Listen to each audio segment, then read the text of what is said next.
శరణార్థిగా తనకు ఇండియాలో ఆశ్రయం ఇవ్వాలని శ్రీలంక జాతీయుడు ఒకరు చేసిన అభ్యర్థనను అత్యున్నత న్యాయస్థానం తోసిపుచ్చింది. ప్రపంచంలోని అందరికీ ఉచితంగా ఆశ్రయం ఇవ్వడానికి ఈ దేశం ధర్మశాల కాదని సుప్రీంకోర్టు సోమవారం నాడు కీలక వ్యాఖ్యలు చేసింది.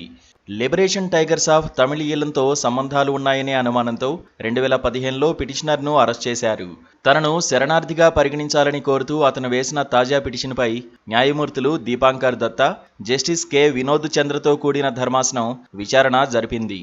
శ్రీలంక జాతీయుడికి 2018లో కోర్టు చట్టవిరుద్ధ కార్యకలాపాల నిరోధక చట్టం కింద 10 ఏళ్ల జైలు శిక్ష విధించింది.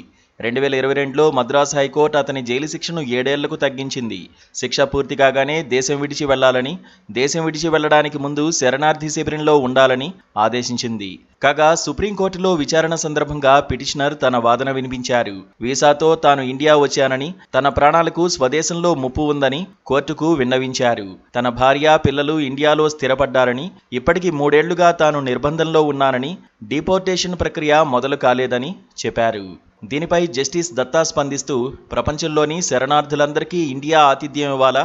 ఇప్పటికే 140 కోట్ల జనాభాతో ఉన్నాం. విదేశీయులందరికీ ఇక్కడ ఆశ్రయం ఇవ్వడానికి ఇదేమీ ధర్మశాల కాదు అని అన్నారు. ఇందుకు ప్రతిగా పిటిషనర్ తరఫు న్యాయవాది తన వాదన వినిపిస్తూ, ఈ అంశం రాజ్యాంగంలోని 21 ఆర్టికల్ 19 కిందకు వస్తుందని అన్నారు.